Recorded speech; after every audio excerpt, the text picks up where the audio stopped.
Today on Newsbreak is the shocking state of the nation now. It is clear for all to see our nation in deplorable condition. Ghanaians continue to wonder, how did we get to this point? Wait, doesn't Ghana belong to all of us? And not some few individuals. You just read my mind.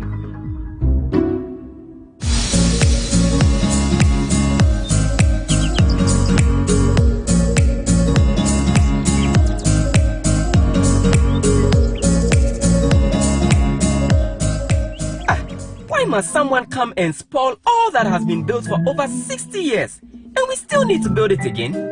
It's all because of the future of our children and their children. Building the Ghana we all want together.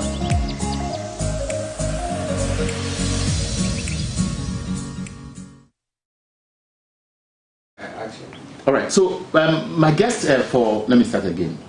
Welcome back. This is Ideas Exchange on TV XYZ. My guest is Emmanuel Ama Kofi-Boah. He's a deputy minority leader, a former energy minister, MP for Elembele since 2009. And I'm told he won this time unopposed. And many people on the ground say he's done so much. And of course, they are very sure he's going to sweep more votes, especially in his capacity as a deputy minority leader. He's my guest. We are looking at Parliament. We are looking at a hanged Parliament, a rejuvenated NDC, what the Jukwesins return means to them, and government threat and how they are going to manage it. The last few minutes of our conversation will switch to an area where he has a lot of expertise because of the work he did when he was energy minister. Mr. Boah, I've had a number of trips with you around the country in the heat of the power crisis, Dumso. Leadership that is needed. That is the reason why we were able to basically max up almost over 1,000 megawatts within that short period of time. We had basically three problems. We had the issue of power deficit because our generation capacity basically was growing on an annual basis, and over the years we had not really been planning well to make sure that those capacities were met. We also had a problem with fuel because group importation for power was a problem. And then as a result of all of these challenges, we had accumulated so much debt in the energy sector. So the NDC led by President Mahama basically provided all these three solutions. And that is why you saw what we saw. We were leaving power when we had addressed those deficits in a very progressive way, making sure that we also had solved the fuel problem by bringing Ghana to the gas era. Countries had discovered oil for years. And they were flaring the gas. And thanks to the leadership beginning with President Miles, may he so rest in peace, and continued by President Mahama, we basically monetized Ghana's gas and did what no African country had done. Basically, a non-associated gas field. We managed to have a formula to produce it. Remember, you are doing a project that you are going to sell to a company that is already broke. Who is going to put his money there? But we had a formula. That's why we were able to attract the World Bank, IFC and others, and did the Sankofa gas project. We brought increased oil production, and basically the upstream sector became the most attractive. The energy sector, the number of FPSOs, for example. all of the things we did. In fact, it is unimaginable that anybody will have the audacity today to talk about the energy sector in the mess we find ourselves. Go to the upstream sector, you ask the question, why has everybody run away? Why are we stuck with 3 producing fields? Why is it that our producing fields have gone beyond almost 50% and we have not made any effort? Even the low-hanging fruits. The Ake field that was supposed to have been produced, what did we do? This government messed it up, basically handed that field over to Ake. They came to Ghana, basically took over the government, came to Parliament, got all the sweetness you can think about, and then basically dumped them. left. That's why the production is still sitting there almost 7 years. They have nothing to show for. More than that, we planned ahead and said, after we have solved all of this, one of the critical places is where the money for the energy sector, electricity, will be coming from, the downstream ECG.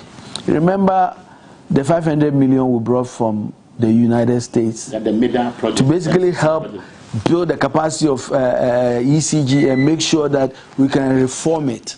What happened to it? This same government went ahead because of an attempt to corrupt the PDS issues. Basically created one company overnight, have a joint partnership with a foreign company. This local company didn't bring one cedi. As a result, those commitments by the foreign companies, they refused.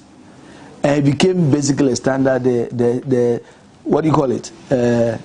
What do you call the company? The scandalous company. PDS? PDS. What happened? The Americans, out of frustration, decided to take the rest of their money away. It is the reason why all those reforms we wanted to do to ECG didn't happen. And so when this government came and we had put all these things in place and they had nothing to say, all they had to say was, the power plants were oversubscribed. There are too many PPAs. Up to today, they've not been able to basically prove anything. Remember, the Minister of Finance will come into Parliament on an annual basis and say that they were basically renegotiating. What have they done? But more importantly, the reason why we have gone back to this indebtedness is that after this government, led by President Mahama, had given a financial solution, they come in here and instead of following the plan that will have paid the indebtedness within 5 years, they basically give this thing to what they call they set up an offshore company to basically manage the payments. Are you talking about the ESLA? The ESLA, right. The ESLA PLC. The ESLA PLC. And today, the ESLA PLC, in the recent numbers I was looking, has taken almost 8 billion. And what they've actually paid in terms of defraying our debts is less than 3 billion. So basically, everything they've touched is a mess. More importantly, we are in what we are because this government has messed the economy up. We have losses, forest losses. The city's situation worsened because remember that the energy sector is basically forest matters. So this government, who after 7 years have nothing to show for, who has not even added anything to the generation capacity, who has basically not brought any financial solution, who has added more debt, who has not increased gas supply, who has not increased the upstream sector, must be ashamed to even be mentioning the NDC and John Mahama when it comes to the energy sector. Well, my guest was Emmanuel Ama Kofi-Boah. I hijacked him in his office. I'm actually enjoying the cozy environment in this office as a deputy minority leader. The conversation has been very exciting.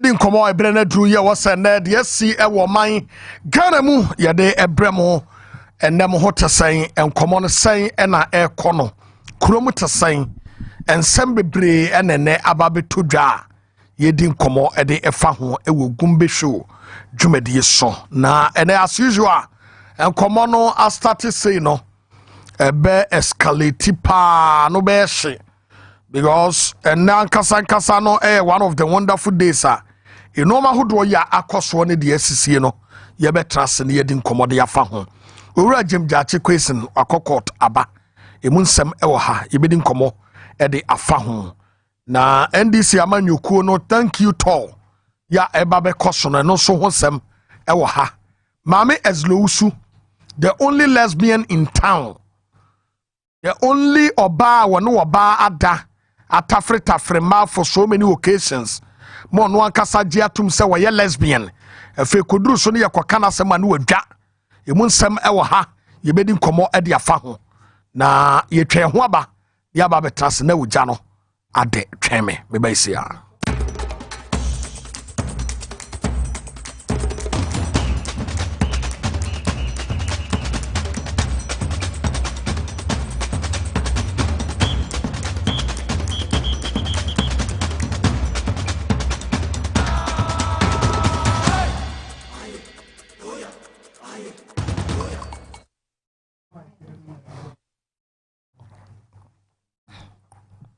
Well, once again, yes, ya trust ye din komo na emra sabadwafie ene ensama hodwa esisie no ya wurawuram ye bedi amana yie and this yamanyoko no ene wo mo boycott issues ahodwo ya ekoso ewo parliament na obi bisa ede na ekoso ewo parliament. Yes, the ekoso wo parliament ene den and say now say ora jemjati question echo court. Minority leader Kezla to forcing. Now say ono so echo court. And another day. Now see a carry who asem our parliament. Near her say, we noa. Ya just say ya dia tumuno. Na enuama tumia koswono. Now see the home come kaya. Na na do call Jamaica ni Barbados. Eba ye no. What the betu just say I was see legalizing we. Na legalization ba so no. And on my court to battle Supreme Court. And the betu just say yes. I will say Ghana mra se be dware say ya gituma eye. Nemom ya wo other issues say ya gira so kasa enye yie. And say omukotu mra no. And no mujina mukasa ya boy no na to agu. Now, let's sit down here analysis no. And say I was see and then you didn't come about to minority or parliament. I just say enya dia one bet to me transfer proceedings to me akoso. But listen. Ura Kwame Agboja governs ena waka same way. Yentie no na ye ba Minority will not be participating in business on the floor because we are accompanying our two colleagues, Honorable Kwesi and Honorable Atoforson, who are due to be in court this morning. Based on that, we are unable to attend to any government business. We'll be in court to support them. I think the minority leader made this gave this hint when he was making comments after the swearing in of our colleague, Honorable Kwesi, on Tuesday. Currently, all we are doing is to be in solidarity with our colleagues whose persecution we think is politically motivated, has nothing to do with law. As of what happens on the floor, well, we are not here currently. And just to let you know the reason why we are not going to participate in any government business today.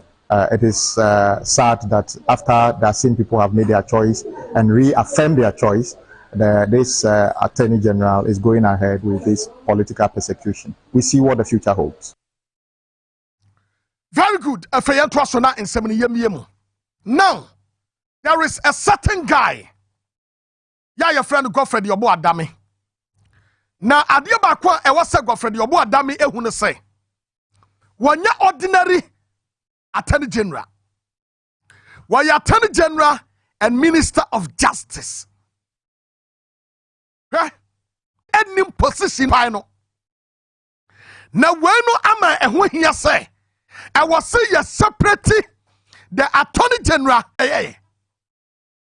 Saudi ya duasi ho say bra na ba twinipa fako wom come and do the bed for Kufuado.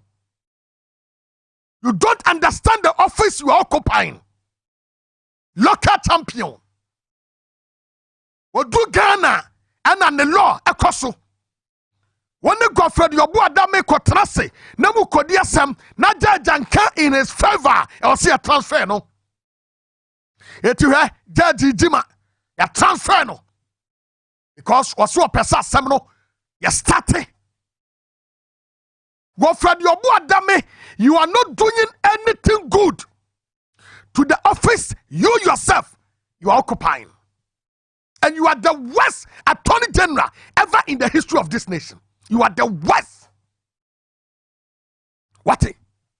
You are the worst Attorney General ever in the history of this nation. Na debiame kasa no makatra will say. Ya wuya ne nanu dwene ho na otena ehu. Ade bia wuya ne nabia no dwene ho. Na wotena is pregnant. Na ebe deliver a bouncing baby boy. Now be tuni din.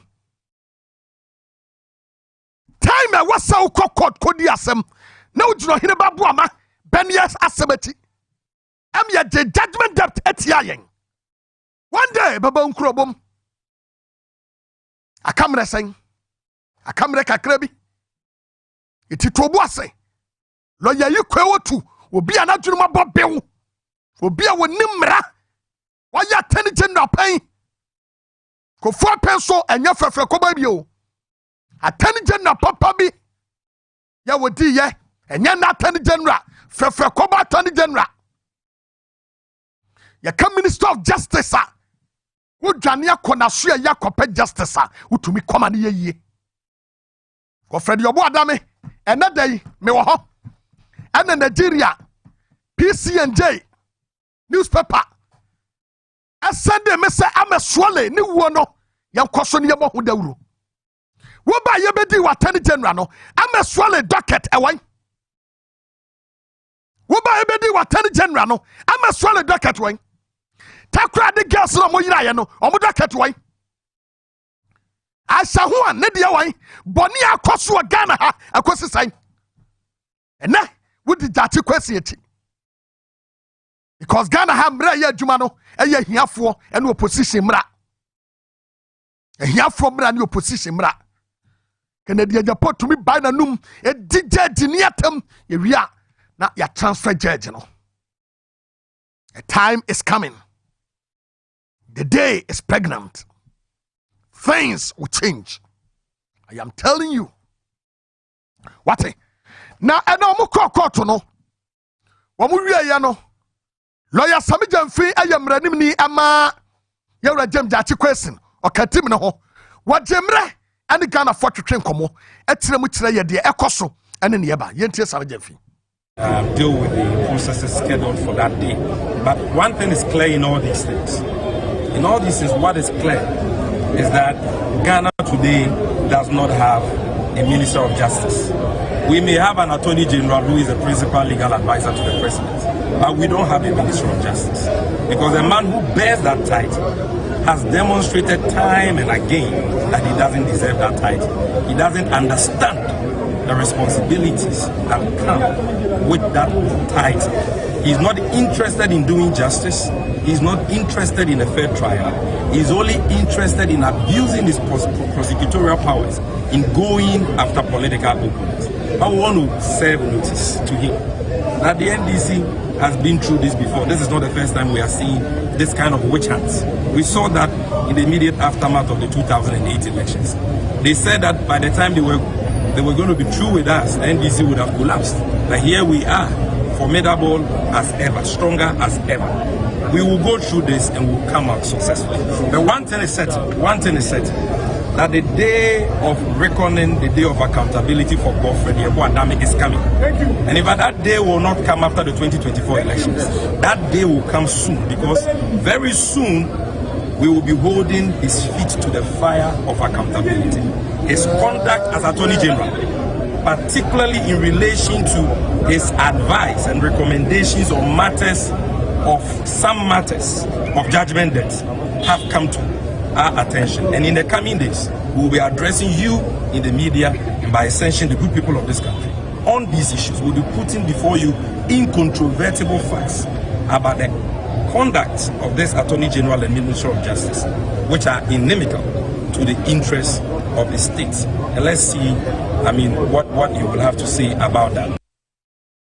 Purposely because of your selfish interest, Attorney General. Your selfish interest because a certain man appointed you to come and do his bid. So you are there to persecute, not to prosecute, but to persecute his opponents. But the brand wa ya diama no mimpo de dabia me kase.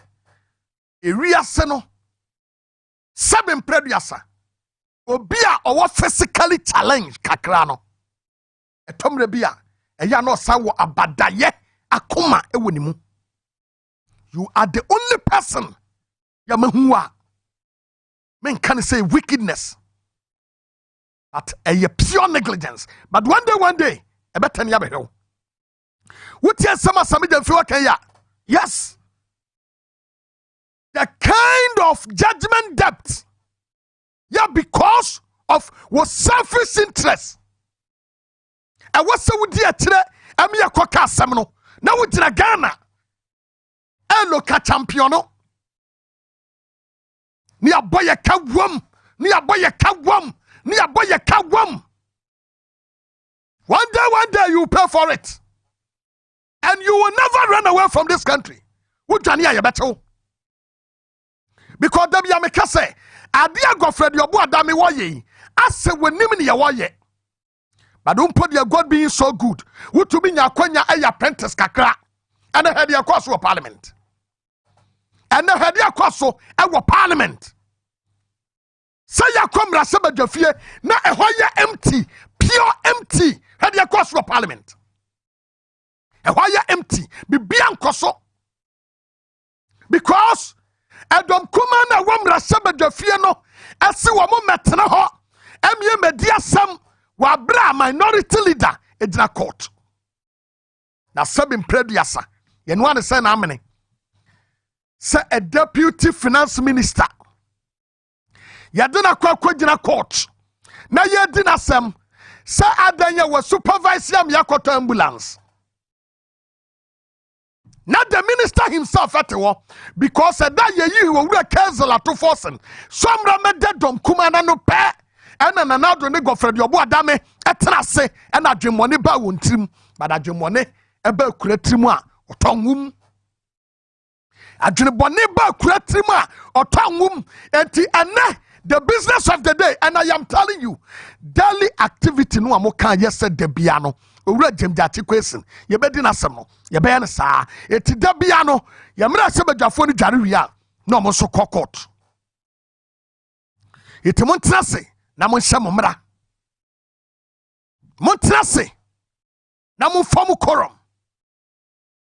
mo sai wo man no obi nkankyerɛ man pani akufo do sɛ oluman wo sai wo man no MPP fo di mo yaw amanyoku asabe mpraduasa mo yama de Canada Japan ka yesɛ mo de jimie na adore mo no ɛya yɛ no kore what mo yama Canada Japan ka ye no eya ye no kure somebody sabe modimi because nanado SNPP party instead of some be ka kire say Akufo-Addo don't destroy our party for us mo se da bi ana mama ni G Solomon Owusu ya na say your kata nanado say public program bi ani ho a e was say obabe kasase biem especially they involve political parties and power so be penny post na nanado ebebe gina ho babe kasa be dome no ebe kan sam dia fa no ho se de huni mfaso se cha sopoku ye hia ne biem what NPP mabunu amu NPP mu it is time e was some sorry na mo kata nanado say so wababa pen ho ene na busuafo ababa nyo musika wie ade bia dware wiem afiri pompo fede bia to handkerchief ade abone nsa wakwa ne wakunkon ne wamuna aso bia de naduane adi na so ababa ye wia e ma ne se party no man hwe ya by the time Akufo-Addo be free power no na there is no MPP again because adia na nado ya ne no o collapse mo party no jamjati kwesi bode be no waye Sasa bimprediasa wahine babu amabani amtie mese me ti hai wo be the trog mpo be si anim ha sa de atia yakwa Canada metraso trog metraso akwa Canada wo manya bibia nya adwuma ahotira man wo hia man wo manya wo sori ya no pa na wo saguti wo da na dwo a wo na wo manya wo so da yakra na baifo ne nkrama itasiu we hear doso only one person you deny him edi Akufo-Addo ati trotro na yire kase wonya ne biem within 1 year pepepe hwe japade a you deny him ya wo ba no wote na sofie hwe japade a wonya ye hwe japade a you deny him enya ya wone na yire kwata ye ma be hwia ga na sika nyina we are no be catch am say so for kura no be kase yam mpa yam Ghana no se musuo bono no se bie na no biam e kase anya fasting na me de na buruku be boni dua what obi be wie sika ama man na bofoma wia ya ne am fasting ama wo man no man ya ye purposely because of say old man be akwa say the battle is the Lord. What word ma urade no bia ni nyame kura no wo frɛ no. Why not say nothing is working? Why not break it down? What could you talk or mine? And as I say nothing, be anywhere here, Juma. Read them that question. Canada did this year. Nam say Papa Cram in Madia Hano. Said you know about Pan Wagana how. Why man were ya Timun ya Paconia, and Jania Cono, also some free Canada better Ghana, over pedding. Come into us and some crop for some papa bang. Now, yami de say, I say no for say, that question some young. I mean, ya that question Canada passport to know the aqua to 1. Some see the aqua Canada and the ambassador. Woman, Bonia, your team, nothing is working. Nipa cope and on why a Fenny Kufuado.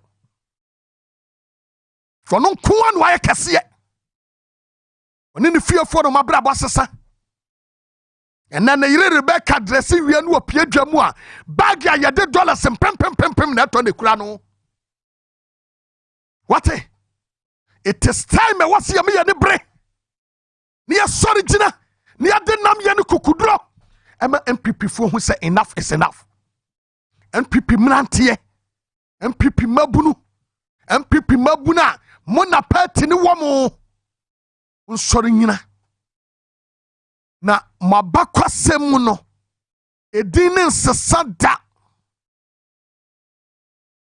me marketua no womo no ko school na nsan akoye koduru ya na ombukum am say the former head of state and the current ones edin wom ombobo ya kwada no bo ni nyina edura kufu ado so.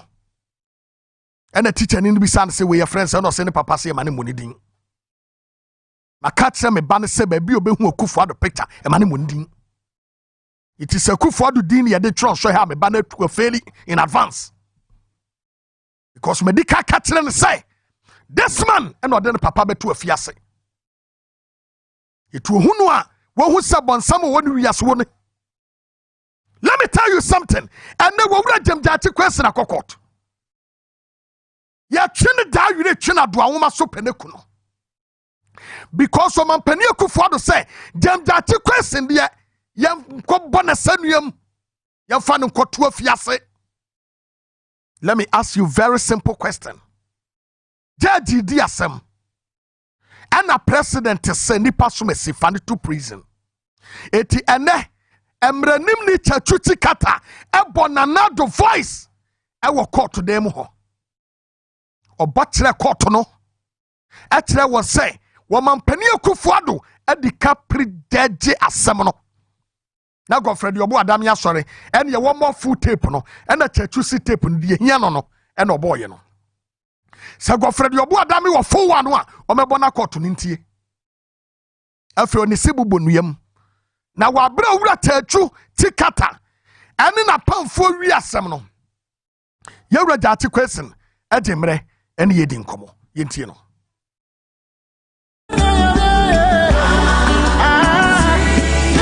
Ghana for ene nananom me damos yenumre wo about to no June 27 ebedi Canada onyankopon ase so ame ankwane ahoden a yetumi di agina na so ye di sajumai na basa bia nsi yedi asedanwa nyankopon we are meda President Mahama so ase more the boy me Ranshaw the mammy. But no answer to a beckham, but boami. Yet the call a pride the potwabe, campaign a year in answer of the count. Then I said, by Vienna, made that Prof. Nana Jane, Swasi. And also a boami, Papa. to me for the team back home, your boy. Nana James Medawasi. We are Mako National Force. NDC National Executive. I'm a boy to my pa. Chairman here don't get here on Odano. So be any if any caucus at 2 force and about 2 force. Then I say Papa from day 1. We see the last day in Dimachi. Boy Papa Sunday. Caucus in Abacan. I just say constituents of 99 branches in India. A member be up or hobby. I just almost Sukuta constituency. Manoma Kosi, Papa. Nananum chiefs are him for war as in not. I him out for and no Monconia home and for Midamasi because much red doesn't say. My dear Naid, who said, upon 20, and was much as here, my Jumana Edimo, made that campaign team as Sammy Jamfi, National Communication Director. Also, my enemy in day 1, near boy Jumana the Cohen. Acquired this I'm a consultant to cry. We were sharing ideas. It media Jumana. My Jumana goes smoothly. Oman Economo. Kobe Byron, organizer, regional organizer, a friend, Mike Derry. He's a very flamboyant guy. I'm also the age man of Mugabe Maase. And actually, I'm not called constituent. Chairman for his benefit. There was a proverb. And when we team on fire, and Jibaro a bright, Munina Mugabe Maase. Manda regions was Chairman Richard Esiedu, Prof. Esiedu, so yeah, the Papa. My can say, you know, I feel my branch executive, my bomb basopa, and Era Mahama to say, I'm also the Masse. So, the dear Mudi in Australia. If you have a say branch executives no bono, it be crafty different the whole country, be no volunteer by. Share be no if in northern region, be for Greater Accra, Volta, or be our baby out in team never. Until ya chiro dos from when this say, a 72 baby back one, and as about to an my DBC baby back one, in a combo. Be no so cry to me, I'm a support to buy. Yeah, the more by say find yourself because in your money now, Momanka, bedding until Macassa, you radio, the American say, the Yankopondo Bias, you couldn't be an Ayadino, and your joke crazy one, and you're saying not on corner. Ghana in an Edding Kunim, Yasama gun and your ration say, I cheer crown in Buya, and that channel, the saying to my preference. And Mompire said, Radio Mahama over 2025, Mobasol man, I thank you all very much. God bless you.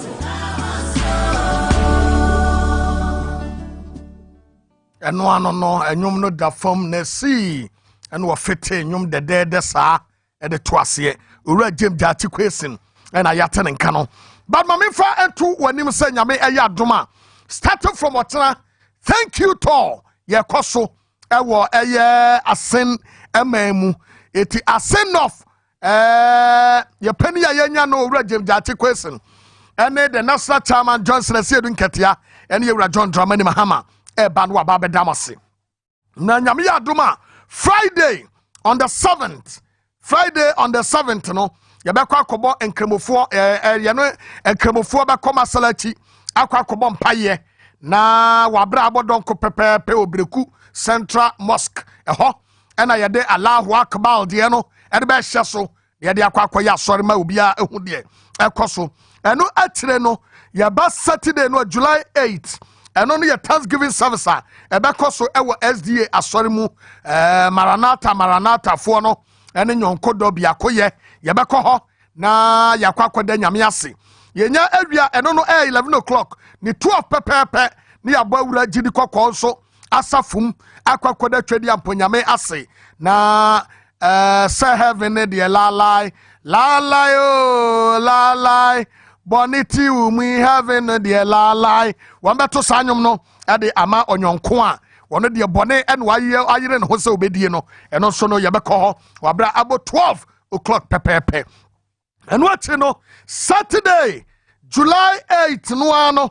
yɛwie a wɔn a wɔpirapraeɛ ɛwɔ asen danseme yɛbɛwura hɔ na yakɔ akɔ hwɛ wɔn ahwɛ sɛdeɛ wɔn ho ɛteɛ ɛne abusuafoɔ nkaeɛ a wɔn de seɛ afirim ɛne wɔn a wɔpirapraeɛ accident no yɛbɛkɔ akɔhwɛ wɔn kama Saturday July 8 2023 ɛno no yɛnya awie hɔ no a na yɛde gala soronko ɛde aba bɛhyɛ so yɛbɛbɔ bɔɔl minim so mo park tantanta no mo yɛ no ɛne yɛkɔ akɔte a no sɛsɛn yo but there will be a gala ya ebekos fefefe ewo asen breku wabra about 3 o'clock a lot of matters any teams ena ebeba na omaba besia on Sunday 9th July as one ya no ya friend say ya sorry eti emfa ho ene asori ya wokɔ obi abeba ne nyina ya ka bom ada twedi ampon ase ewo saa kwasiada no iti kwasiada de no Thanksgiving church service no ebekɔ so ewo breku Catholic Youth Center wabra about 10:30 1 na yapon na kai sesa Sunday no ano yenya awia ade abiem ebekɔ so wabra about 12 p.m. no breku Methodist School Park Sunday 9th no eno no yebeye rally kese ewo ho ya eno no owura John Dramani Mahama and a be special guest of honor you obeba bekasa na brekufo we de ase be ye hu ade bi wo ha asore no mo be pon 1 nso really no ebe start 12 na mo be se ase wa asore dem ana se mo pon asore no a but all the same no sa na etie Ghana time and ya share sa no but asore no be pon 1 na mum really ne de ye be start 12 eti one person be kwa asore no obetumi aba dem wo ho that was watching special guest of honor Ewura John Dramani Mahama eti dwumadie no ebekɔ so papa we no ayaseda ya wode eba beda Ghana nyina ase se ade amaye ede ama asendof no omani age enti NPP fuo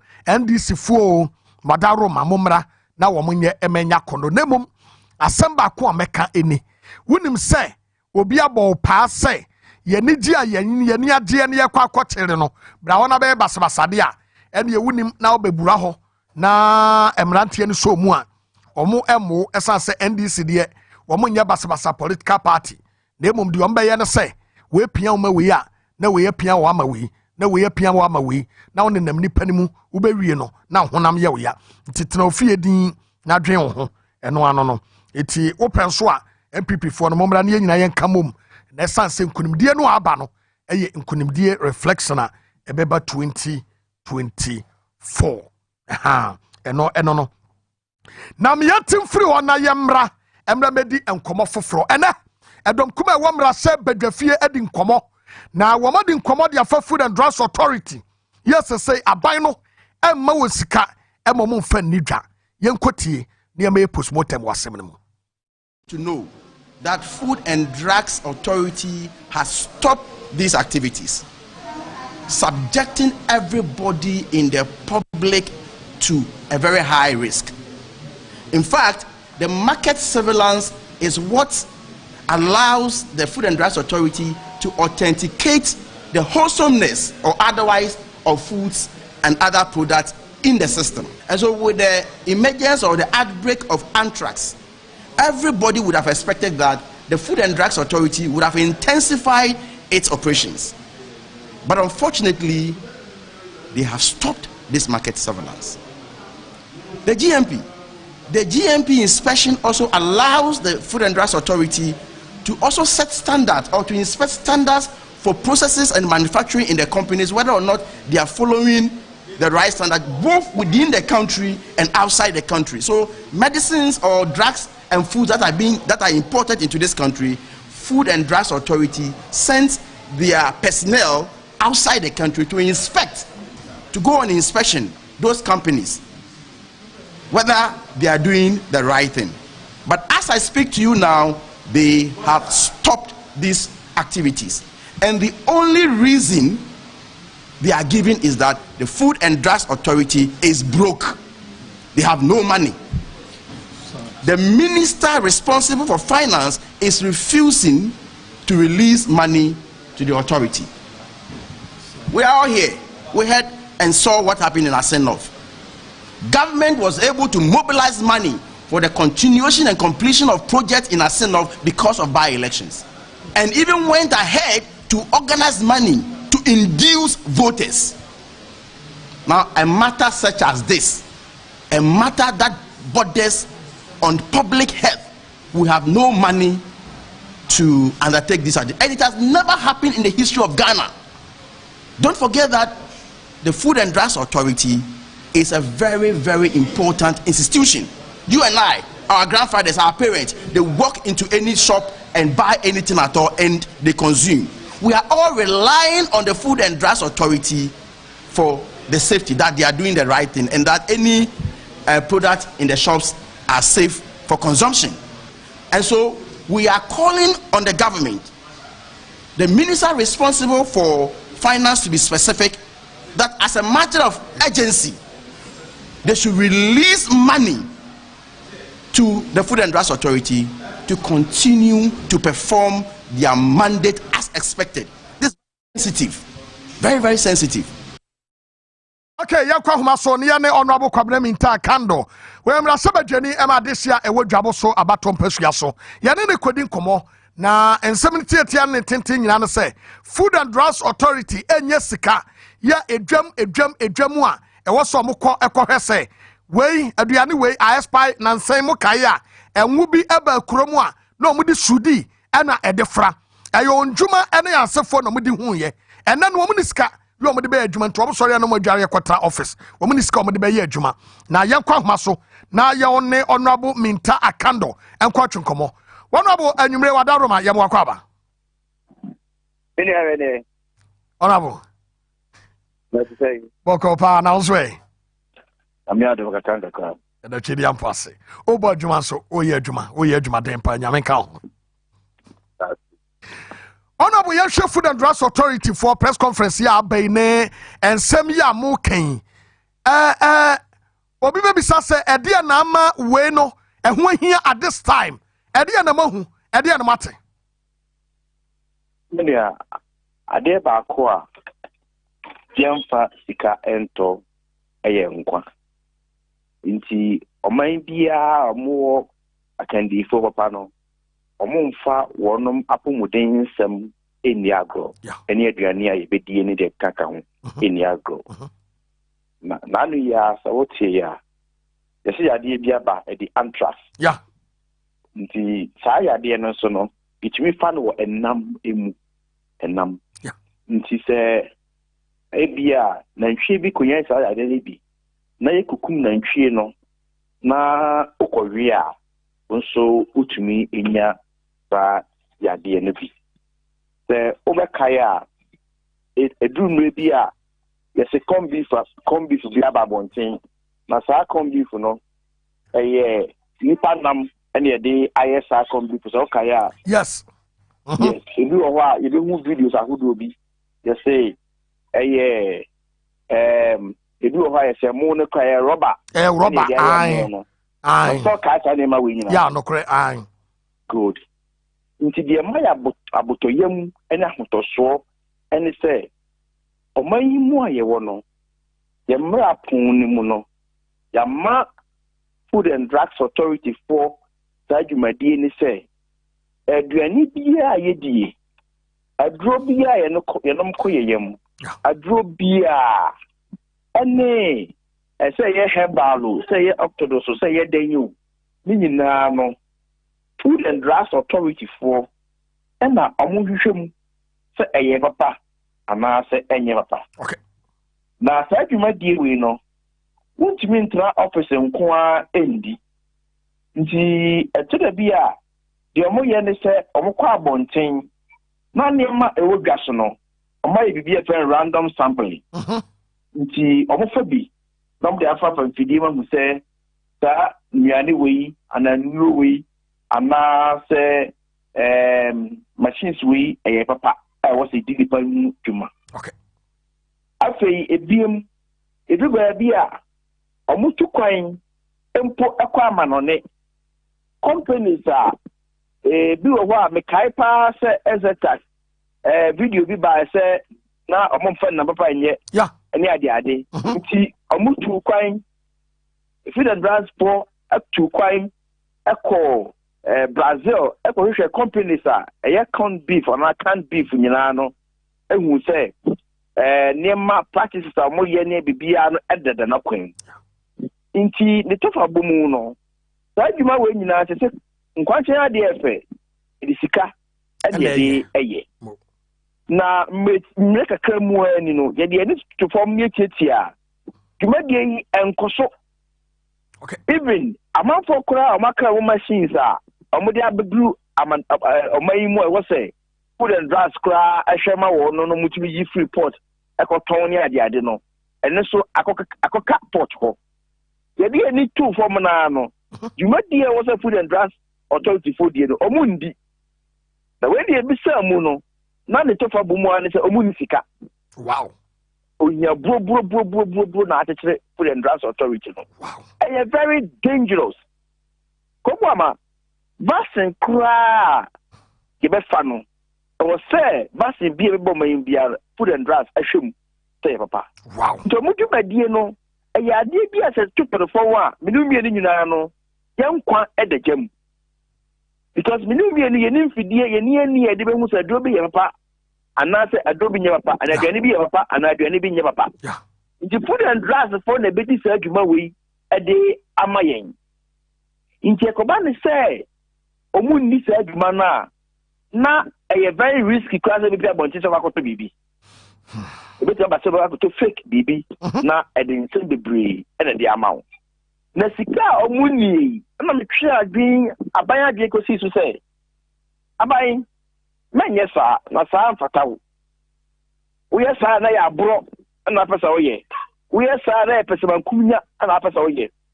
If we say na ndu ya ye ko I buy elections ewo asen no fi. Yeah. Ye hu abayo ko ye no ho nsu oto na agu kota. Kota ye disika na toye. Ye hu mpunduduma ahodo a enam buy elections ni ntino. Na wo se wo ye. Ye hu bullion van na edi mu combo ye chia na mo chiches ka 200 Ghana cedis each. Yeah. Na yenya ye de 2 million ma mo no. Yankwa, in fact, including MPP for Nankasampo nkwa. Ghana DB ankwa at the gym. Ndi ye kan ye penyema hia pa. E wo se disika eye kanea. E sa na ma bi sei. E bi se me na wo akurase no. Opie no kota de o drugstore na ye pe drugstore pharmacy shop bi amu a. Yeah. O de ko na num straight onim say papa. Onim say papa. Okokio sumu no koto bibia sardina. Okodi because onim say papa. Okay. Inti restriction bia media ka menko pa aka every village. I was saying food and drugs authority ni fa ho. Wow. So ne be ya yebetumi a prevent yarewa binu ni ade. Enu nti na ne the friends and church phone share mu twe adwen si so say de ekoso o man mu nie. Nti minister responsible for finance and the ya no obviously kama wonom no mu pani omudwuma na de kura mpo ani kwa se dipa da se ni kura tie ne say companies na food and drugs for a charge almost say oh ABI you buy inspection into inspection e be yi mo metua ABI 200 Ghana cedis. Omo charge omo say sika ni wi a na danko akufo ado say efi on pass sika dem na fast house me sika no a omo charge no omo charge no fee no omo charge no because so we charge fee na wo di ko di djuma Inti se uyi sika no uyi bi fi mu a entumi nko di sa adwuma na ye de kwakodi no mpacho tema fia na mpacho ane gire o charge ma na eboro so o yire aba be catch us mama ko homa sika 1,000 Ghana cedis mekoto we akoto we yeah inti sika no uyi bi free mu a 1,000 uyi bi free mu a enya dia de no be so nye ma na wa list no e also sacrifice bi nya no betin ato no correct. If you charge a fee, even only if that fee is not exorbitant, and you have charged the appropriate or the rightful fee, that's a we use that fee. It will be the cost for staff house. A better not me the Kennedy man also the man. So we have a problem at hand, and so same way, please, with the greatest deal of respect, and pay, you may be about to say. Such a critical issue. What far will come with them? Every media person must be speaking about this issue. Thank you. Because everybody, including you, is at risk. Yeah. Honorable. Nti minia de ho no. Ye be da se anwumre. Mr. da wase bre. Honorable Kwabena Minta Kando yemra se badwani e ma de se wodwabo so we ranking member ewo health committee ewo mrase badwafie ene yatene nkano na wonim enkomo ya honorable am ye die there is something na ehu pa ewo ho da bia mekasa Ghana no ye de kan aton ye nkwa e de amabonsam dada so fanye chupa chops e ma ni tit wonim enama ye kra e de ba Ghana ha no emu bia ni ha veterinary officers e vet ansana aba tie enkomo ni yiw me say enam bia no na ka wasa veterinary for a vet ansana ba na Dr. Mahmoud Bawumia ane wo fa ya osafo mafo you amoje Ghana port e kantan so no e di adwuma no free veterinary officers nsam ade koma Ghana Standard Authority wa bra Ghana Standard Authority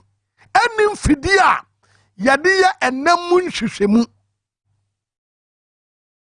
purposely because of say NDC MPP for guru subi wo ha omadwuma ne enam te se Canada Japan ene la bianca mo etemene mo kasai enam bia baba Ghana ha bia no eba raw there was a time bia me betra ha ne mudi nkomo aka trem say enam bia ba na yade agum ama enam no ba wi aye no ana Food and Drugs Authority for identify say enam ne nye dia aka no omo de fa ningo kwan so eho ena omo kɔ ekɔ enam no akɔkɔ nam sabre no na 40 feet abe for de ne ya wie dadaada ya wie ifri Brazil ena baaye enti ade a ehu awo yema mu ne say aban no tiankwa to asanim there was a time sausage bi baaye ama Food and Drugs Authority at the krataba say sausage ne nye no ma recall the sausage na so muni sika omde be adwuma omba ye dan no ma usade we ye anenye because one way wasade a e was wo check hunu say ade ne ye anenye e wo port no ya je adwuma na fi wo nsam and ye dia kwakoma Ghana Standard Authority and ye veterinary officers and ye free nyame ena ehwe oman a ye frɛ no Ghana ente saade a anka ye wu na enura parliament edi nkomo ade fa eye ema na mema ena trumu ne atafra ene nasefo na ade ba na ehu ewo mu ne say maame bi a wagye atum wo the whole Ghana say wono de waye oba wone wo ba da pen tie obetumi ka say oh me ye bone na bone no a me ye no menu me ho manu me ho sami nko ho biem na mom this woman called Ezla Owusu eba bonte be ka say I don't regret practicing lesbianism. In my secondary school days, Honorable Ezra Owusu, 30th April 2021, and asa asemi ebaye. So wane ema ada pen. Wari ma pen. Wadenano abo waba se pen. Wakisi waba pen. Wadenensa shisha ne nyonko ba se pen. Ema ne nyonko ba nso edenensa shisha ne ho pen. Yo ba kubi afrano tribing TRIBBING se wo ba no de ne ba e de be tare sota no wo mu twi na wa ye bi pen nemom nani nwu one regret ye so ye sade no enra dey wo mra se badwafie this some woman mami kurai lesbian was honorable Muntala kwa kasa dia fa lesbian ho wa bra speaker of parliament ni abre e process at the tantan and sasia so sabin producer se Elvis wo hoi me sikuntru ho me ni je ho me nyonko bema na ta so dindindin me so no ana me pe sabin producer honorable Muntaka say do ye sadie ni bia no ye bodamfo obi a wabodam e no obeye sa na sadie wei ye debate ho parliament mo hwe lesbian no de anura wo tere ne ho wo mra se badwafie wan kasa jeje yankwe Mutala referred to me as a practitioner of LGBT to the hearing of everyone in this house. I sat here and repeatedly heard him Honorable Minister, shout at the top of his voice and referred to me as a practitioner of LGBTQ. And every single last one of you is behaving as if you didn't hear it. And if in response to that I say he is mad, it is only a madman who will refer to his colleague in this house as a practitioner of LGBTQ. When you haven't seen me having sexual intercourse with your wife or your daughter or your mother. Honorable Minister. When you haven't caught me having sexual intercourse with your wife or your daughter or your mother. Honorable you Minister. Sit there and refer to me in those terms. In those terms. Honorable Minister. And we call ourselves honorable members of this house. When you all hear it and pretend that suddenly you've lost your sense of hearing. Honorable Minister. Honorable Minister. Honorable Minister. Lesbian na kuma ba. Mami fomu nkwatire kakra ne kwankwo ha ade bi. On the 19th of February 2023, this same woman, we sage we ade sa no ekokoto eti we was JM Julo Mahama media maintain crime na mom yakase Jula etre kronfo enti this woman as Lowusu as JM Julo Mahama and the EC have been caught in the act and hauled before court, but he doesn't like being named and shamed. Tough kanewu. No. Now we ya kanewu. Na muntalansu ya kanewu. Wodi ya kan wodi ya ni yewu a usu. Obi na kaye. Wan kasa na obekata Ghana fo nyina say. Ema tafre watafre bi pen. Yehu ye o. Na mom okọ internet a eda ba bia ya wo bia say ededa ho ya wo say I don't regret practicing lesbianism in my secondary school days. Na sabin producer why am rubber no atwamu a udin am rubber no ewo ho esa said you edi sofo atwam no yeda so frɛ no oso obi a wadi soldier aba retirement your friend o soldier ATWO we o soldier. What you say? Eti wotu hono wari ma we ya ma kunu ne ma yire obi anim wo Ghana hadie the only MP you are your minister obi anim sawa ne ma ada eyewo at the social media at the internet so and a porter secure yen so no one fa will be court send you na kan one fa will be court send you na kan you're ready from the internet and then the daho at the home from April 30th 2021 one fa will be court no be referred to you kitwa bi samami we no remano ni wadwalan na wo said the way ya wo see petene ho e wo mrase badwafia mbisa say hey is this lady really serious what to fra wo nyina say mrase badwafo wo ho obi ase wante he the way wo see petene ho he the way ya wo see pre he the way ya wo see huru hey sim card wura wo priyo na Ghana we mu bejade ato ho oh I said you see ya kwamra maame no wono no tumadi edini your friend inside politics ene kwakubu ayen edi ka trase deda ya kwa ba ne aba betrase ne ya bon komo twen ya ba isia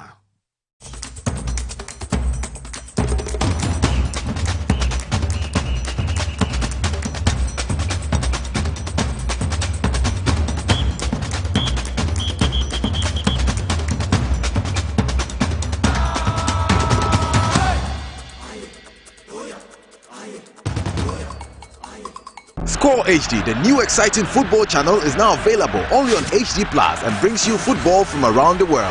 Watch Sadio Mane and Daniel Kufitre in the top weekly match of the Bundesliga 1 and DFB Cup, Primera Liga, Copa de la Liga Profesional, see Ronaldo in the Saudi Pro League, as well as daily sports news every other hour. Also, get updated on Messi and Mbappe on PSG TV and many more. Feely on HD Plus channel 151. Agronaede HD Plus, the Feely experience.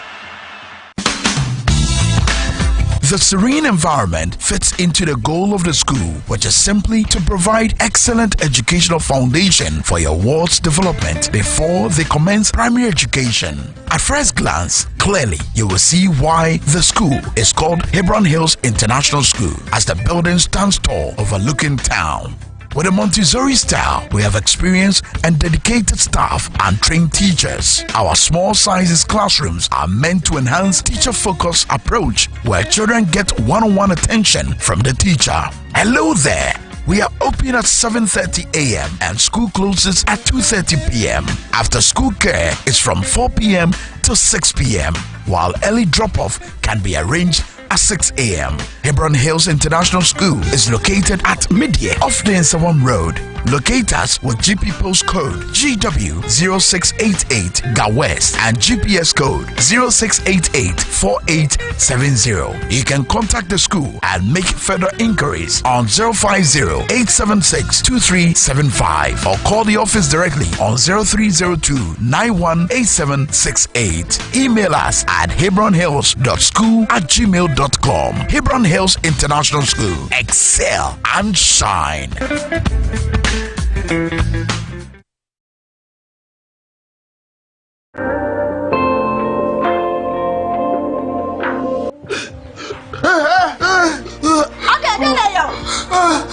Nakuma, they be complaining to Nakuma Yania. Let's take him to Heartbeat Homeopathic Clinic. Yes, Heartbeat Homeopathic Clinic. And I was in the name. I'm saying Nakuma. I'm going to go Heartbeat Homeopathic Clinic.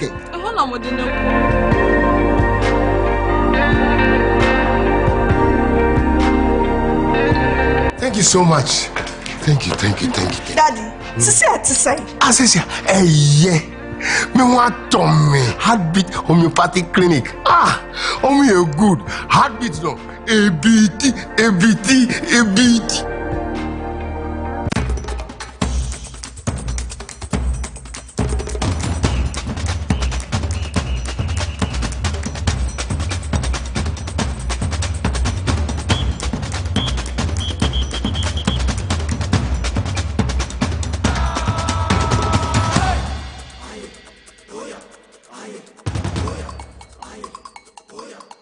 Because, Mr. Speaker, like it is attributed to Robert Mugabe, if we put two men in a room and give them 12 months, to produce as an offspring, they cannot produce an offspring.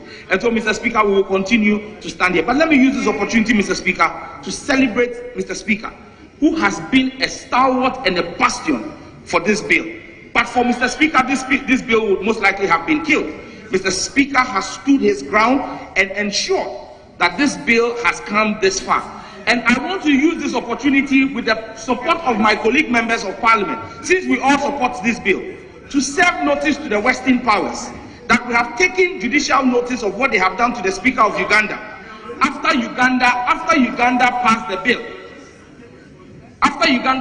bill, the sanctions on the Speaker of Uganda's Parliament and on the sponsors of those bills, we will serve notice as well that if they replicate same with our Speaker and members of Parliament, we will also take action against their business interest in our country, because they serve in this country and make money from here and take back home. They cannot hold us to ransom. And like has been asked on this floor, Mr. Speaker, why is it that the American Secretary of State has not sanctioned the Secretary of Defense? Because June was declared Pride Month and they had transgender parades. The U.S. Secretary of Defense blocked and stopped a transgender parade on a U.S. Air Force base because he said the U.S. Pentagon, which is their defense headquarters, would not support such activity. Governor DeSantis has passed legislation against open transgender parades in Florida.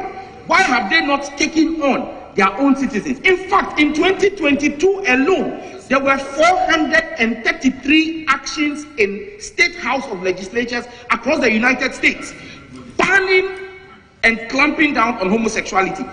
The Supreme Court of the United States, SCOTUS, just last week, passed a landmark judgment enforcing the rights of American citizens to refuse to offer services to people on the basis of their faith and because they were LGBTQ. Mr. Speaker, it shows you that even America has realized the error of their judgment and are walking back their steps. Italy in June designated June also as Family Protection Month to counter the Pride Month. Maybe that's something Ghana should begin to consider, that we make June a Family Values Month to celebrate the Ghanaian family value. But Mr. Speaker, in wrapping up, Mr. Speaker, I just want to state that the dangers of homosexuality are grave. Persons who are homosexuals or transgenders, per statistics from the CDC, have at least 6 times higher rates of obesity, substance abuse, and suicidal thoughts than heterosexual people. This has a consequence for our health bill as a country and public health, and we cannot turn a blind eye to this. Okay, yaba eno ano no honorable Sam Nete George na yaten kan no na menu abe ma kwaku bo ahena atrase yebedi nkomo e dia fa all these issues ene ensema hodo a abobaba e wose yetrase na ye discuss LGBTQ ene de keka ka ho no ya na yebisa se bi obi kra beka se bi obi na enye obi a wo fa no na nke no so fa ho ben ye no so ya me ye ni amre ya na watena wade kofa oba se no so be ha dwen yo nti ya na ya hwe ho no yawra question ni case no ene wo mo ekoye na case no wo mo esusu se eye persecution rather than prosecution. As a attorney general eye adwuma bi to please obi ya wasomano say wanyana sa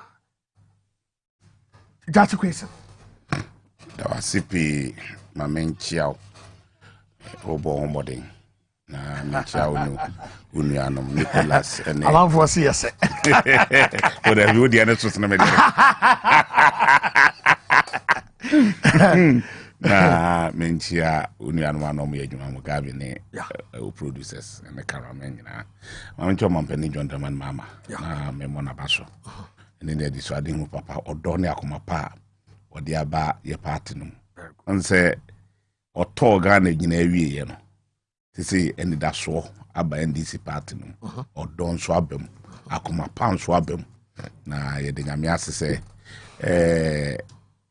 enche bia no NDC beba power ye Ghana fo nyina free o how ne amane hunu a ye wo mu be chairman say no katia ene general secretary fikoti ene NDC mpani fo nyina dwuma so a mokodi ye wo Asenof. Mekobi. Me na me nkwa me leader one of the polling stations. Oh, okay. Yeah. Me figures no e call exactly 5:45 na me figure me nya we quarter that na center. Wow. Me party gen for so na me no mo ya dwuma mo ya de pa ne me nua no ma o kekele ne o mo maka no mo ka me ho a me bo dwuma me da o mase ne e ti do mo bo me nti ye bo dwuma me kwedi be 6 days o ne dwuma pa ye na ye bompa ye say e be replicate sa de ye na yesusum yetrim nyede nyede no beto yachi na de aka ye nimu no yetumi ayede ayadwumaden very good na yade tumi e de ama amampani jontaman mama because Ghanaians will never forgive us say anyi tumi amon because baby obefa bia say yenamfofo nyina omo ye businessmen yenamfofo nyi omo ye MPP no omo hia omo se kwaku ye hwe mo animu mo ana fe to abama mo if you hia police say wonnam na wo hia police ya on they say emu be 90% uro ka e call for ma omo se kwaku mo ne ye hwe mo na sem ko pedan agent fu bi ya pe wo so ya ne pe bi ma unu ya me wa bi de munya na mumra power enukre munya na mumra power msu yo enti ye bo nyame mpa ye se ye be kwoto ne ya adwumaden na ya ba power na ye nnu ya yachi kwesin de o ye hero ana ni din yachi kwesin no ababe ye family name na ye be kwoso so atena ho NDC be protect ni aboho ban kopem se emra ono abeka se ebia MP no onye den oni biem na ye sure so se ne manfo ne domweta na chi no omo ba mu e wona honta that time ye ba be power no ba be minister na niso de huna wo ni business ya no wo Canada ene ne ma bebra na wo ye wo de be kan no de abeboa ne constituency we would read the beam no here no we are the aka ne so be boane dom no boane man and na make us in radio station you say obi say ye ne ya amfa lunch amaten say ya amfa o say ya amfa 9 days yeah anye adwuma so mo de ne nsusu ye adwuma ka me bia ye dure na ono na the longest trade minister e wo Ghana ha from President Kufuor Penso okay and the other okay from President Kufuor Penso yeah and was had the bar we was about 6.5 years. And I make catch and say, Senka was a successful minister on and cast a trade minister on Kovota region. Nan kon J land. On penny pabe 3,000 womb. No money move. Na emranten into a mocabo summit, no more than so no, yen ton or Ghana ha, near Fan Quabruchery. Na yen be new ha. Can you pay 3,000 a year, Jumano? Kenin kamante ni bibibi common na mabontin so monpadwuma we ye successful minister ana ko trade minister papa so hu konko commander da bi wonko ye adwura onko je land kakraka no fa machine sinkogum no brufu no fe nipa be 5,000 ngum no mu emu aburo no ni em package bi ni enton no amano ne onu adwuma anko de be brenkofo but on the me party no senko ye successful trade minister pa nkaba now kapotre farm kwaje land kakraka ewo bono ho anka wo potre farm kakraka ni pe wo mu bro be 5,000 entinko na ni be kabo mu no na nke nipa be 100,000 ewo Ghana ha emnati awie school omanya dwumaye enu nka be me hunu say we successful minister even ye factory creative wo say etichire producer etichire kura maye enfie entie ne fanie untumi producer etichire maye obekata wo ideas ya wo no and that means so purchase an ideas no or call cabinet no President Kufuor Kufuor na nitrimo den na sum wabunu egum wonti asem entini otunefo a womfa ta no peso kire your peso kire no tina uwasa these people so mu di wanimu a Minia. And I'm hunu. Even as a successful trade minister, and Kwakwajan Kakraka, no for much in Numuta block keke. See it in our Ghana. Oh, yeah. Maybe I top blocks. Maybe a top blocks. Only Pado Dua. Cabot man pro. Every region be a broad fact pickets. Not a buying school there yet to see in an top block in floor. Can a Juman card, but anytime ranting and my bontia be bring no more more no near the second one of Fukumwa or Medijin Rai, who here or Medidin ceremony. In Tinia, the can say. At you quit in there, your time near Manihuno. And ne sa etimo ding ana omode disa papa we. Nankanye sa dia anko onye boni bia obi wakobo ne bra wa brochire what's there be me baba so me man. What take steps. But all the me patch no. What take steps to say ne Canada na we no renounce so ehun hia biom oba be ye ne mem. Me no take steps say we ye bibia. I mean, it's a BTSB. Net the answer what the letter and would say, what the letter brem say won't pay you one that's why you're facilitating in the man of the brain. That's what the aqua. Ya can you more? I know the patch no one yet. Na say a name, ye quatuaba, nothing and saka, which will be a walk quatuabano, or no dear, Sebi, and you can with dinner. Na had the neck court to what a trabatunum, and we in Yansa Bay in the womb. Abra election so anasa empino and just event too. It take a process. So yes. Before so obeko primary so party mo. O party be we near be nomination no akwa file. O file ya and san ye de conference pool no mo de ba ne beba. And san ebeko akoto so aba. And san wa swear in. Our parliament nyina no na still na so nya MPB mo and all the people until say what swear in enti before say akwakoto aba na nesa candidate no me patro me ba memfa alankojo kirematen e video no a wo ka ye no a na yewura kwakubu ahe ka wasem no ye kwani yakwakohe alankojo kirematen na yakwakutie na asem wo kan no na yaba metrase de edi nkomotwe ye ba isia ana ya me akotrefia kene Ghana apeka am say I go for Somalia. I am foreign minister, not the minister of trade. Oh, Kufabe. What to buy was I to be quite trader. Say, Usha, in human Kasia. And people are buying the two Amusia. No man here a people buyer. A moon night, and I'm Sabatini died from here. Yeah. What is it? Answer. Ana ye cancer kasia ana ye buy one to one factory me ana masumu dai ana mai asisi abem ya no ko o se o re bisu be kan say Africa nyina ye didwabom and so me am dai so ana asisi America I am the new commercial capital for Africa.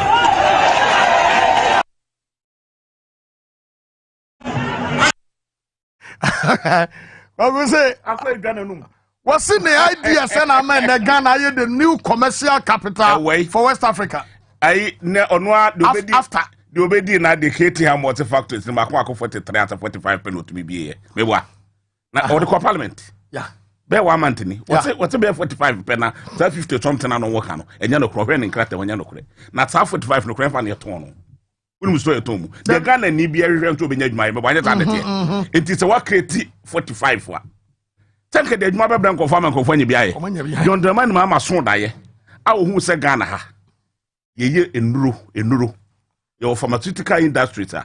Almost call a bruchili and a coffee for Nuru neba. In Nuru paracetamol credit from Queno bruchili no modiaba. Into one petty can fetch him. Not younger factory no Ghana.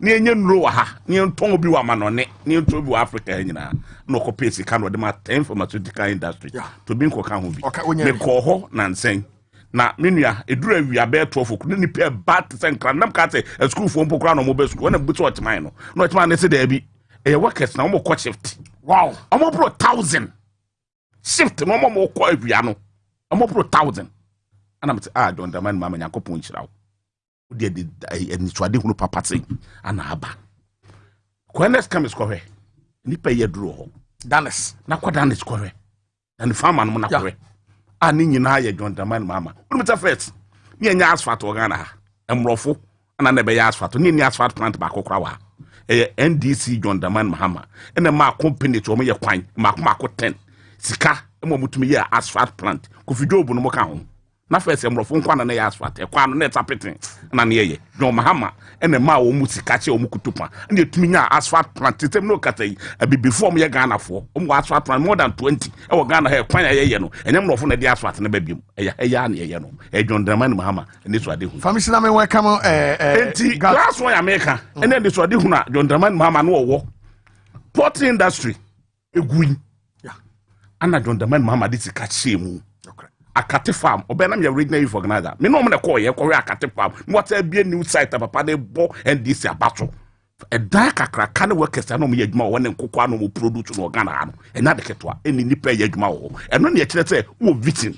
Sad Niswadi Hunway and I John Dramani Mahama sa de ba. Then we say it's cannot no. Tell me we are can you know when you scanner a secretary or mem how because Sikano dear oye adwuma wakate farm boso so ni etua ne ka obeko kuruma akota atade de otata ade no so benye sika kakra no no so akokum na akoto milo na de oto milo ni so nya kakra wote na mekwa akoye meti no no so akoye ni tenti de oye tre na nyisika de oto ade de oto ntade no so nyisika de oye we tenti sika be security sa na menipa bebre why dey an ha mba we sika ni nyina ye de kokofa kokofuru ba enti e banso kokofuru du tenti entumi nyi na bebre aka ho na pro eno ene adwenbone ni trimodin a akufo adode aba betena Ghana ha one ba omia omo se Ghana ene ya lanche ma tenfo nya bia ono so okay na nka wo ideas bia papa bia obetumi di aboa tanka bana nka aboa ma Ghana na yeye ase alamone ba omia mo trimodin pa o papa because upon idea mo nyina no na farm se mo mebo ano no mo tumi farm wa no na mo de mo idea se bottom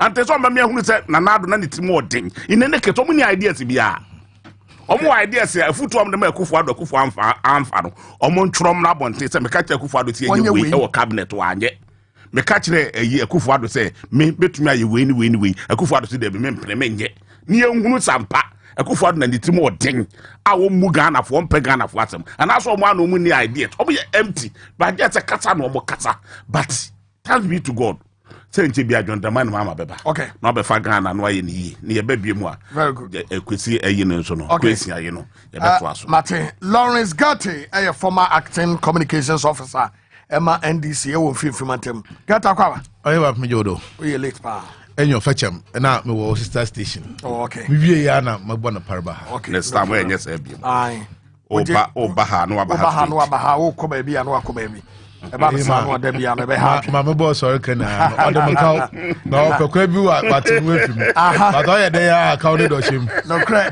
me baro no okay nice boy pa no is central regional communications yeah very good Gata akwaba me na the bank programs sa yeah I'm so on so on kan programs so ba na nyina no credit na come ho I know Miria come on one da ho no ye wo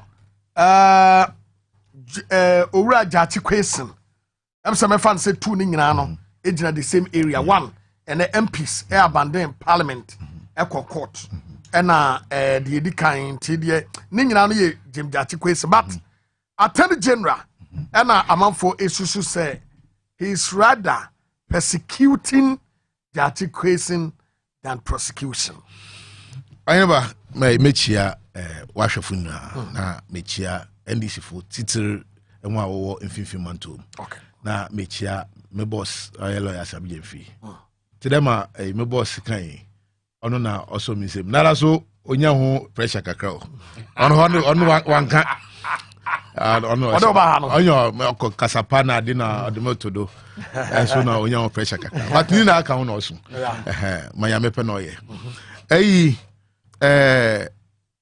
ora Godfred Dame aya mizi areho kakra nka yen na yemfe nkwanyin bebre no nka wo man na kwanja yemfe nsum yemanfo a nka yebesesa the narrative na nka ye bibia obema mpanyimfu no po wehu mbebunu na yesido no ye wonyusuade hun foforo a hawa oye Africa na in this particular case in Ghana ye womu no nka dachi yebotum yefim okay but se enya ebimu te de Godfred Dame a otum ye memia kakraba na ehwe akwanji a woda man kesedam na ma odiri yenya ina bisa ho de inti Ghana owo dachi because say aya attorney general yejim Ghana nsem akodo pa o ebi oye enyim go asema Ghana man e wa manone Australia visa a scandal yokosiden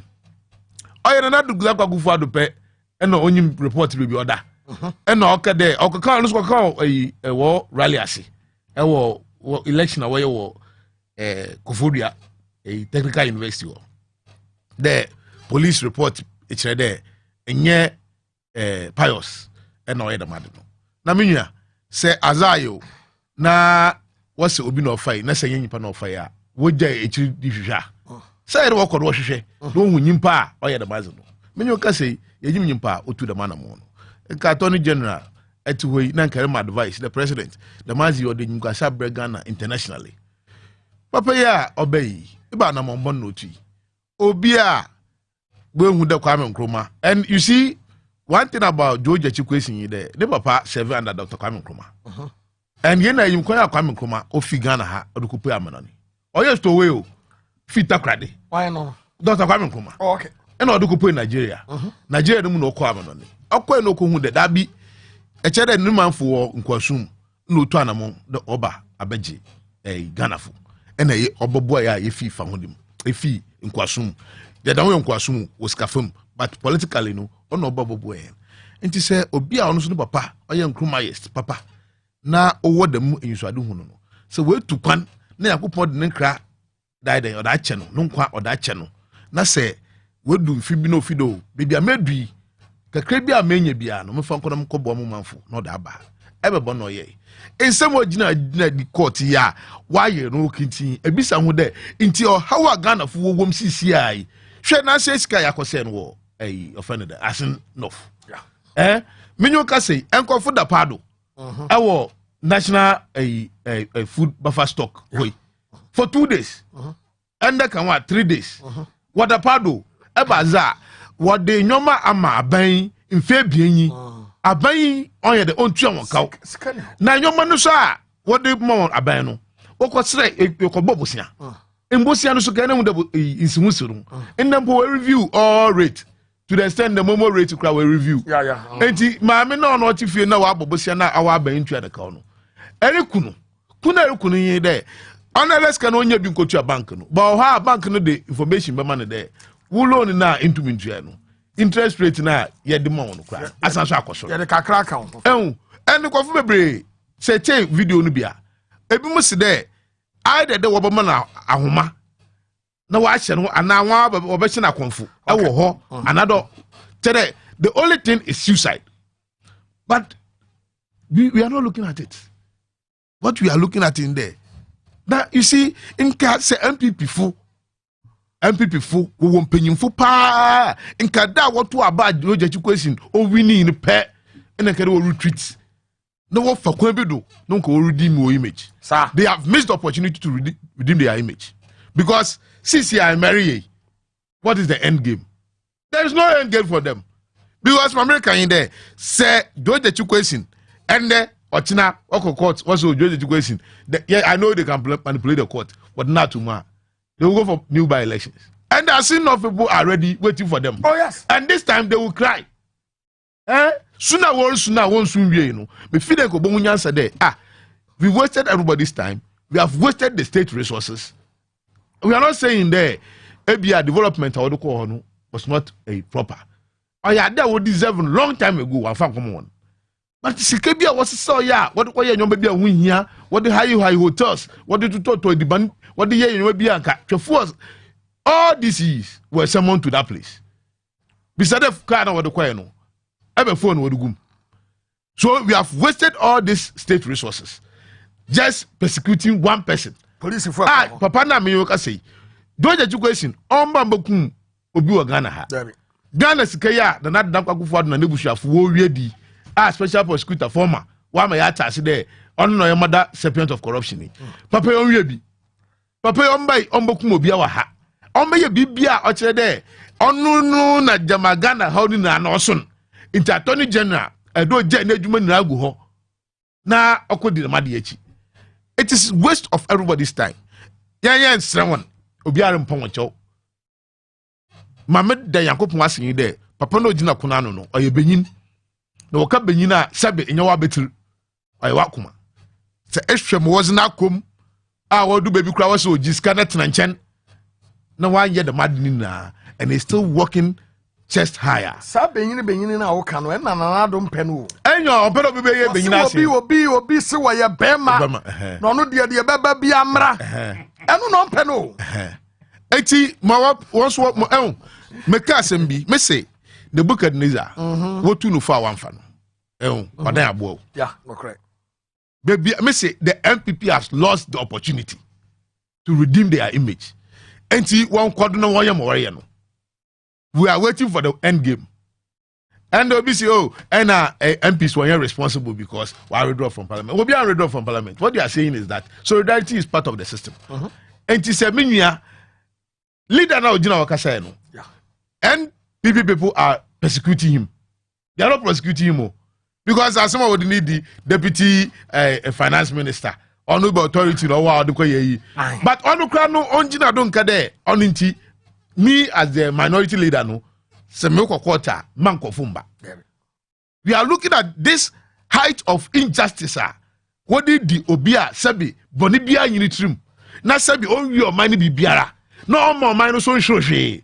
No original printing there. Papa nka bono da yon. Eba azu potin. E no wo asinofa. But mo ope de wo hu no. On we di kan we hu kro no. The many gwasi. The way I energize the NDC. No you baba bo abado. Time ayo ho no. Yeah. Time you boss na yo ho. E no de bia e kan sam ni bi pa ye nyibru na kwafo si oyin boss o kan sam dodo. Na kan kwa bi o. But bichi de dem no kwa ni na no. Na yesu ye homework na homework sabi sisi anyi bi uko gina o so NDC fu won ye dwuma bi a wo soro kwotena bi no wonom nsa ya sisi esemo awa akoye dwuma na esisa o mind this kakogu ho no e na okosi udan people are suffering nkadami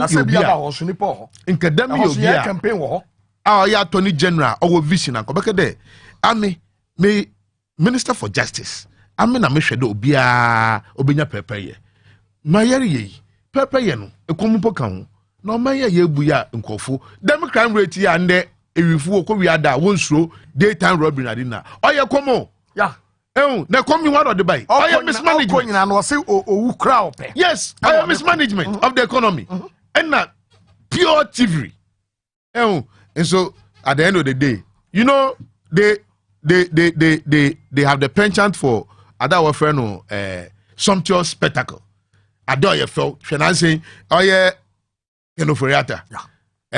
Program bi okojina ase a orke kan bibi de didi na ehwen some na orke kan na rampo nyim asampotin a orka and what we have achieved also because of domestic debt exchange program no amagana ejina so amene ye CD no appreciate kama amene yeah, inflation free 54. I'm here to baby aye way, and you want to baby aye walk. Was it baby aye way? Inti aboa, I'm a normal cost. Inti se eshe nika say share the ambience of the place. Na minister sabi edia ay won start won say yem. And you see, and you go sa wo de Ghana man. Enka wo ka obia ede ogina quarter. Enka ida mgofi. Na akosres raze na ebaya ese hwe Didi ya waye say banks for no one watching one. Yeah. Because of that, baby, we review interest rate. The muna won sa what was kakoto no. So our investment be a or do be all this question man. See lock is oh yes. It's investment it will die off. Now I would to I say I will obini sika de man na amfa man na that to hu nti am we economy aye. Yeah. What is this man talking? So what the meka dabi I would obi say what the meka na e was say utua na wantua no we say my eskenyi but my ever say one in there ada way a waste of time a waste of time it won't end them well you are a question it won't end them well. It is not even about parliamentarians what say maybe anytime be over like me kind of atufo is not a selfish person. In the Narapo, yes, in the Narapo, Nara, or court. Yes, we are on into Uncle Parliament, and we are not saying that we are boycotting Parliament. We are saying that any time I wanted the see how crime second topic into the now Kofuna worker there. We are being irresponsible. Na yeja yejuma to no. Time na all MPs wokogu asin off. Yeah. So now one irresponsible.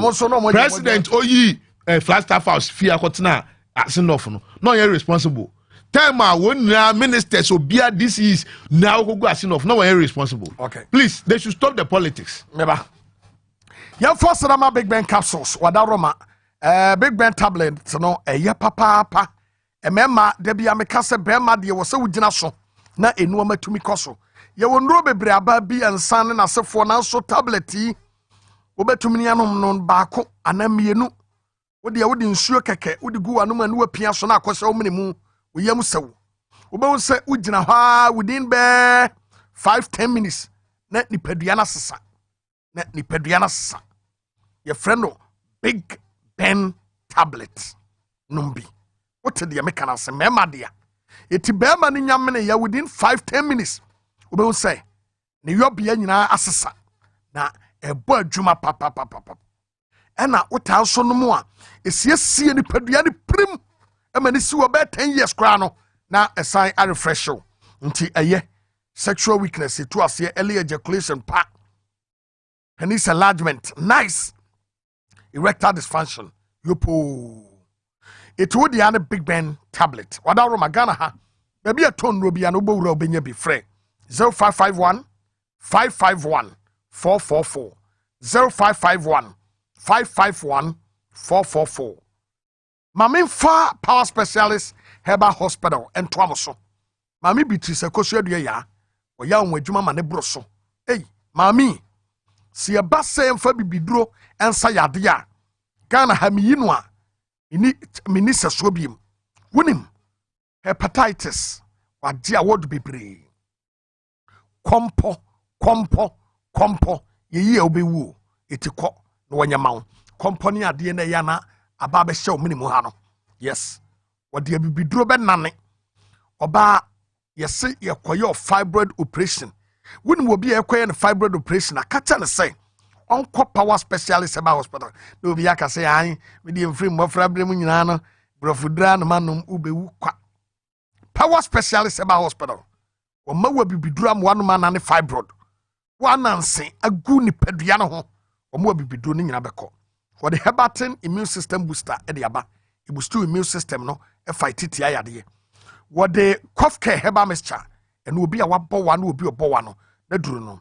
Adua ya Hebron tonic.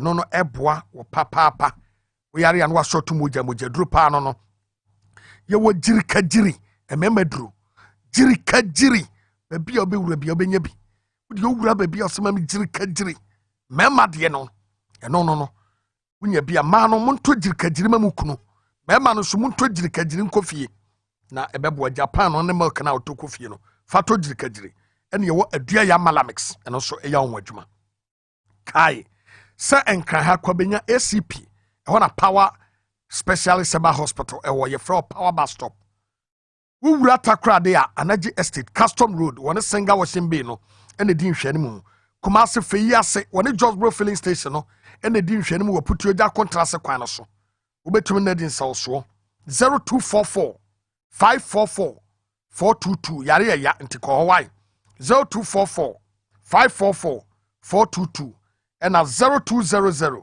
383831.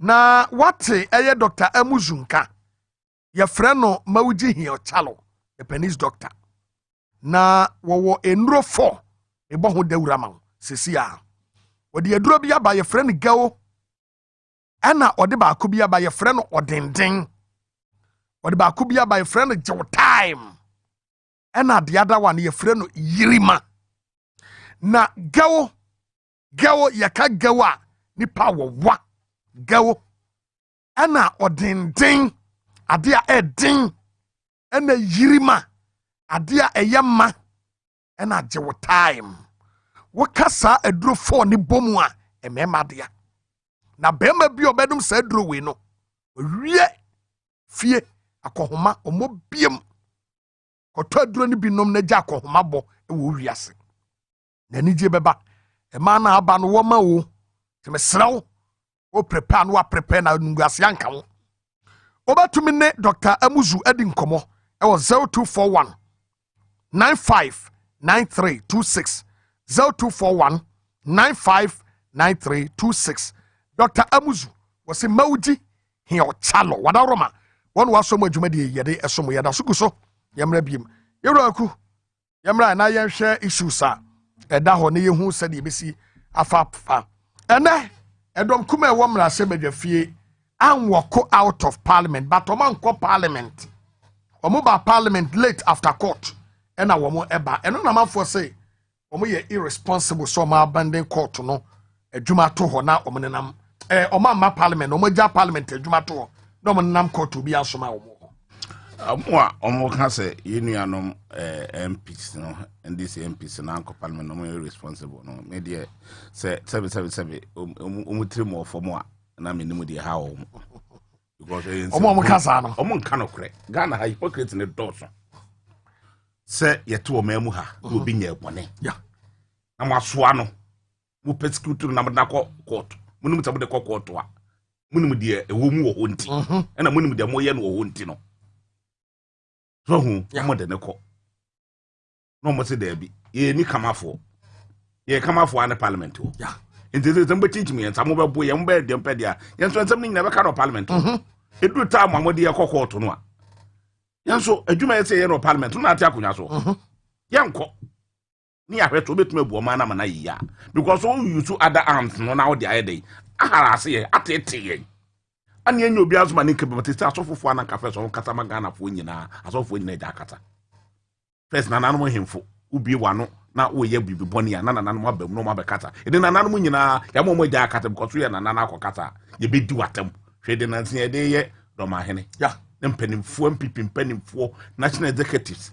MPs ministers ni edi wo hinatem because na se bo madwene nye that na nakokata ma ye no kore na se ye se kukukuru ni jaya keka na be jaya ye ni anu be ko parliament akogiro e be ko court akogina wo maji ujaya ne ye be ba be ye waduma mo and na me hwe parliament we proceedings no na a case is nyelu pe no mutumi di no ho ya na me kura de me ka kire me nuanom MPs ne se todo mo ma ba akonkotete ho korom no samfo mo a na ba ko awuram no awurezi ne ntase nipa na wa ha no enu korom nti no ete parliament ye dai jai because me no ka say MPs ni ministers ni bi di alanchama mateti no me campaign o mo nwene Ghana ho oh yes e bi di ba o me atwa Asante region me no ka say tete ne no mo tete radio to ko Peter Mewudi na chi de di alanchama mateti e bi di Canada Japan ati e bi di the other yi o mo de mo kan jom so mo ye responsible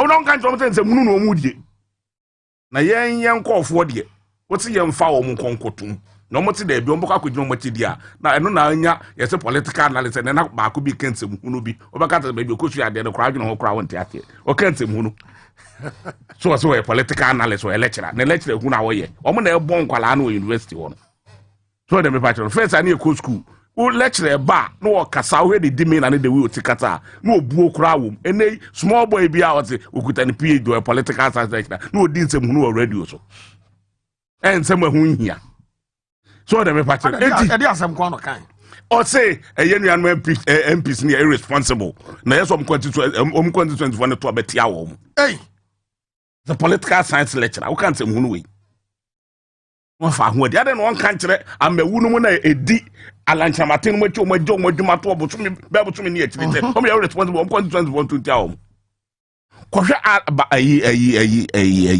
Baumia Alhaji Mahmoud Baumia the liar Alhaji Baumia the liar kohwe nipa MPs edi na chie our moya campaign and then I monitor Asante regional radio Asante region radio stations and Makumako be 8 na net radio so on what teacher what Asante region and no there was a political science lecturer no well who can something hunu ano mudi enti ya de ya support your MPs no until say Kufuado be the right thing until some penny for Ghana habitu Kufuado for amanafa so one foe on na ebu o man no because man what say na wie it is what say nyina yen kamum na yenye de ye fi say ye beboa mo ma na ye no so de ompo ma na ye into ma ne say ya ye ntro mo ma ne say we will do the right be protect the constitution of Ghana na ya mamra ye adwuma na ma pepepe so ye adwuma because who tie nsem a president mua utumi ko gina platform so say abrante ne ye de ne betum na me de say ene lawyer Chatuchi kata akere Ghana fu nyina na Akufo Addo tanyo no nko ana tabitabi we be ma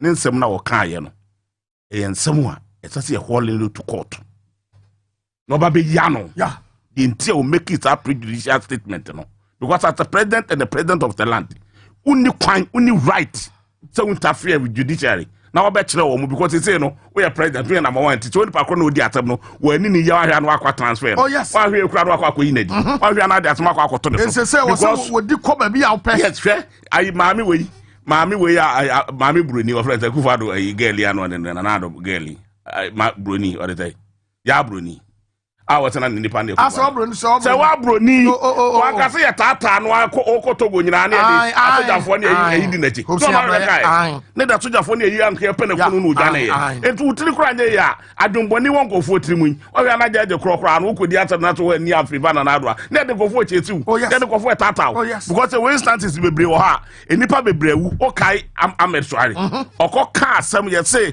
or a quack Cassimbia, so the tape will be abo to the day you, not in the Japan better. Say a brand non survival. I'm pediam pa Yakuno. Sa brand yan way juma, Manasi, a friend Manasi, no more joy, or the tape will be by ye chase no man a joy juma. Told me, sir, who done a cotton. Sa brand you Kumasia, Nanado no more de a Land Cruiser Cosi Galam say site ya, name Nanti to one friends Erastus. Equia, sir, it was be the buyer, ya brand here or Ghana. This uncle for when Modi, I don't want any woman with him. Utra nye ya okoda kra no ansore but ye best judge na wodi asam ne say onya resolute Ghana fo nyina ataneti na nan masofofo mo eyi na nan asofofo anaye na nan eyi ya sofofo no mo mpae ma no na nan mo hemfo nso omo kọ omo eda tuntum wo omo mu ensama no na tentene no enye papa na Ghana fo hu sampa we president ya na Ghana nya wodia enkofo bebraba be president yakọ enye wo nko ana ye president ebi na bukat ne da krato wi the book at Neza, we had the wire Ghana. Me no can say Ghana, we be being you be sham ranty na no munyajuma. Cobolon Kwan and Matene. First is a damn curriculum, Joe NDC pencil, not damn an uncle fonto, and they will call a bonty baby, damn a band, any pabe nuncia, and a titty to damn it. And yes, say, Bia. So, the patero, I win Juma into what one fan wine the general, and fan wine the general, or you be Bia and ye. So, because to what to me good banks. And Makuma more than 300 to 400. Say nipa back a bank back could be a nipa 5 crown a year more. Calculate nipa do. And no dear, Oguno, Ogunko, for Juma, businessmen, Anom work on a ha, be a contractors. A BCC Adan, a be a quine, Sanko for Ninano, Omutika Kawa on Fama.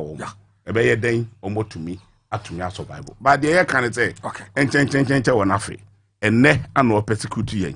But one care who's a china, and this in sober power.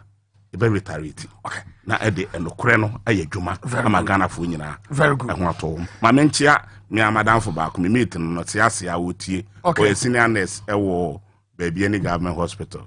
Em so ye na PhD work at University. Okay. Me chan pa. Very good. PhD Professor Emmanuel Otesapon, University of Education. Also Oshe Jumeji. In fact, we try video crowd as enemy. Amasu na wala wonyimpa honorable chief for Sedumesa. Osi orosho. Honorable Dumensa. Na minchia. Champion man. Na minchia o man. Christine Kuban ono so rohwe. Okay. Ono so minchia no. Motin there decision a minority we take no. E be gidi the Ghana biara. Na more kodo wa sin off. Ordinary wadi chiri. Na mo bewie yi nara no ohwa no hweko ekire no bigi double for ma minority wa yedo. In fact, the best thing anka there or mine why in there nka they have to discontinue this case, no file, no prosecute. But some way now koka go fed obo adam say o say na assembly case. You see, because you nipa na kasa na na kojina court no enya bone fofuru bi no akwaye o nyo and the madi what the akoka actually no crofo no to the extent that my president na poko kan ya for prejudicial statement there mupe obia or be prison no the prison be no be edwuma mo na you see me who ado what the city no but you see God being so good that place even though on here a world then a developed community today be a bankra na Kumasi ebekade ye wo nkura kitinkitin ado ho no it is a highly representation of all population in Ghana. Wow. Or more or less like a cosmopolitan. Oh yes. Ekwa ebenya tribe bia ma mukrom fu simpa fu kra wo. Awo asin simpa. Nti ho no oye test case because asin ngo ho. Nyo. Agave ho. Nyo. Agave ni anwonafo. Ni wo ye ningo prampramfo. No, what's communities. Asin community na gomuafo mpo wo mpo de wo do so sin. Gomuafo eko afinase eko dumase eko asin Kenya na dina wo ye gomuafo. Inti my head kan there. Enkadama azia we ya kire wo because you see people are angry and there is bibia nyu ho aban obeya obaman kofu wakoma to yem den ka aban obetena ho na ka we odi nuhu bi abane amambu no mu na o kire kofu there oh mame ye no ma ye ne ye se nkopedo save wo party na nkadam na edo wo ye now I'm surprised there one na wo pedo be shena na do dan kwakufu adu na name na because nya big focus also na kwakufu adu put forgetting one oko na nkono na orukọ na orese ade no nka mu so anka mo pede mu be shena name no na mu kokko gina asenofo no nka bu wie de mu fra kokra wodem akokra adi mfaso bia omfa se that say enti se what to no fu no omfa na mo nim de ekoso Ghana ha oh yes on the no kware bibia akere bibia akere he doesn't care enti my best you know so no a prophet for LGBTQ say aware na do kwakufu ado ono no prophesy there it is bound to happen na prophecies what them 200 years kra otumubem say you say don't know prophesy ya na fam see ya American there na do kwakufu ado no prophecy na okoma wo atosumu say obeye yo so ye yo ojina judge ya ende or you make statement be very humorous one no MPC no what court to my attention bo so onyim there tension ebo ha on fa na want to asenof papa na wo so ni in ahemfu nara wo bo chenku asofo ankesa wo honi na wo bo chenku wo beta na chi no e don hu the tension no was enough no oso na dwumedi oda no do no sabi enya bibia no ko save Ghana asem na already no on save Ghana $1 na one cedi baby enya me judge ya